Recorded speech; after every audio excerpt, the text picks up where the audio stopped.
በስመ አብ ወወልድ ወመንፈስ ቅዱስ አሐዱ አምላክ አሜን። አንድ አምላክ በሚሆን በአብ በወልድ በመንፈስ ቅዱስ ስም ሰኔ 9 በዚህች ዕለት የታላቁ ነቢይ ሳሙኤል የዕረፍቱ መታሰቢያ ነው። የዚህም ቅዱስ አባቱ ሕልቃና ይባላል። የእናቱ ስም ሐና ነው። እነርሱም ከሌዊ ነገድ ከካህኑ አሮን ወገን ናቸው። ሐናም መካን ነበረች። ክብር ይግባውና ወደ እግዚአብሔር እያለቀሰች አዘውትራ ስትማልድ ይህን የተባረከ ልጅ ሰጣት። በቤቷም 3 ዓመት አሳደገችው። ከዚህ በኋላ ገና ስትጸንሰው እንደተሳለች ወደ እግዚአብሔር መቅደስ አቀረበችው። ካህኑ ኤሊንም በመላላክ የሚያገለግለው ሆነ። የካህኑ ኤሊ ልጆች ግን ክፉዎች ነበሩ፣ እግዚአብሔርንም አይፈሩም ነበር። በቅዱስ መሥዋዕቱ ላይም በደሉ። ይህ ሕፃን ሳሙኤል ግን በኤሊ ፊት በእግዚአብሔርም ሲያገለግለው ኖረ። በእነዚያም ወራቶች ቃለ እግዚአብሔርን ውድ ነበር፣ የሚታይ ራእይም አልነበረም። ከዚህ በኋላ በአንዲት ሌሊት እንዲህ ሆነ።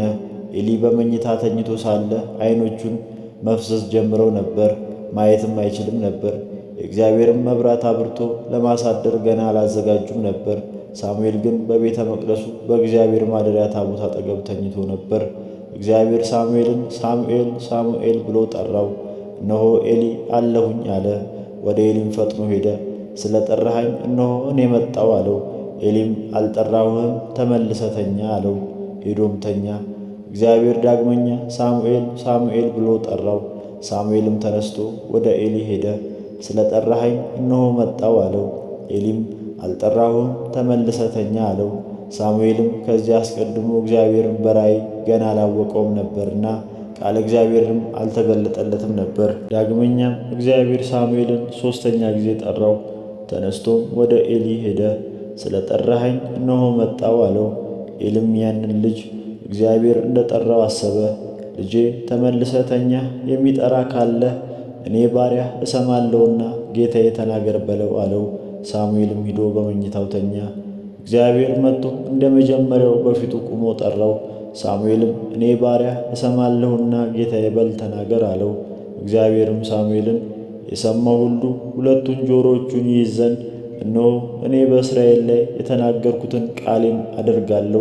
በዚያችም ቀን በኤሊና በወገኑ ላይ የተናገርኩትን ሁሉ አጸናለሁ፣ ጀምራለሁ፣ እፈጽማለሁ። ልጆቹ የእግዚአብሔርን ቃል አቃለዋልና እነርሱንም አልገሠጻቸውምና በልጆቹ ኃጢአት እኔ ወገኑን ለዘላለም እንደምበቀል ነገርሁት። ስለዚህም ነገር በዕጣንም ቢሆን በመሥዋዕትም ቢሆን የኤሊ ወገን ኃጢአት እስከ ዘላለም ድረስ እንዳይሰረይ ራሴ እንዲህ ብዬ ማልኩ።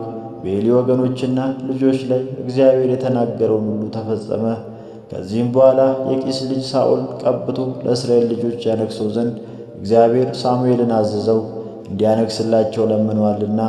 ሳኦልም የኤሉልን ትእዛዝ በተላለፈ ጊዜ ዳግመኛ ለእስራኤል ንጉሥ ሊሆን የእሴይ ልጅ ዳዊትን ይቀባው ዘንድ ይህንን ነቢይ ሳሙኤልን ዳግመኛ አዘዘው። ይህም ነቢይ ሳሙኤል በሕይወት በኖረበት ዘመን ሁሉ እስራኤልን አስተዳደራቸው። ከዚህ በኋላ በሰላም አረፈ። ለእግዚአብሔር ምስጋና ይሁን፣ እኛንም በዚህ ታላቅ ነቢይ ጸሎት ይማረን፣ በረከቱ ከእኛ ጋር ትኑር ለዘላለሙ አሜን። በዚህችም ዕለት ቅዱስ ሉኪያኖስ ከሌሎች 4 ሰማዕታት ጋር ሰማዕት ሆነ። ይህም ቅዱስ አስቀድሞ የጣዖት ካህን ነበር። የሰማዕትነትንም መከራቸውን በእሳት ሲያቃጥሏቸውና ሕዋሳቶቻቸው ሲቆራረጧቸው ሲሰቅሏቸውና ከእሳትም ምድጃ ውስጥ ሲጥሏቸው ምንም ጉዳት እንዳልደረሰባቸው ባየ ጊዜ ከዚህ ሥራ የተነሣ አደነቀ። ክብር ይግባውና በጌታችን አመነ። ያገለግላቸው የነበሩ ጣዖታትን ከእሳት ቢያቃጥላቸው ፈጥነው ይቃጠላሉ እንጂ ይህ ሥራ ሊሠሩ እንደማይችሉ ተረድቶአልና። ዳግመኛም እንዲህ አለ፣ ይህ ድንቅ ሥራ የሚሠራ አምላክ በእውነት እርሱ አምላክ ነው። ከዚህ በኋላ በንጉሥ ፊት እኔ ክርስቲያን ነኝ፣ ክብር ይግባውና በክርስቶስ አምናለሁ ብሎ በግልጥ ጮኾ ተናገረ።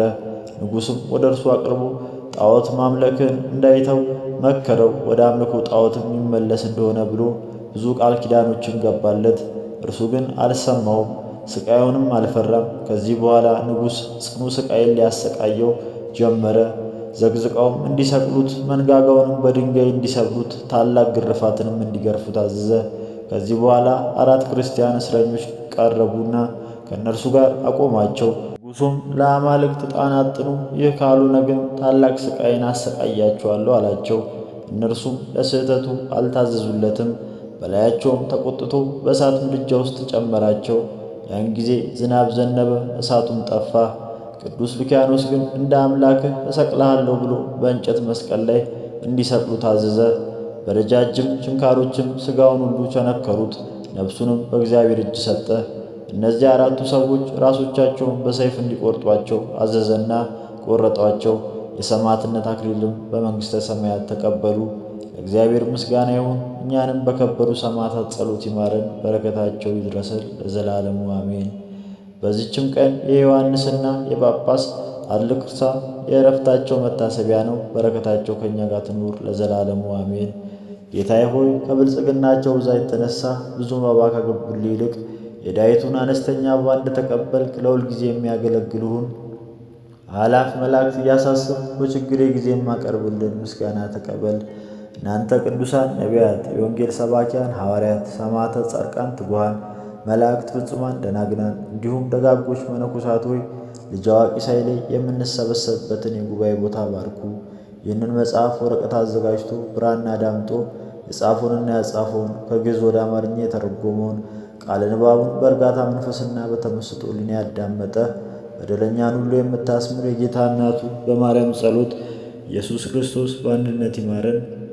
ኢየሱስ ክርስቶስ በአንድነት ይማረን። ኢየሱስ ክርስቶስ በአንድነት ይማረን። ወስብሐት ለእግዚአብሔር።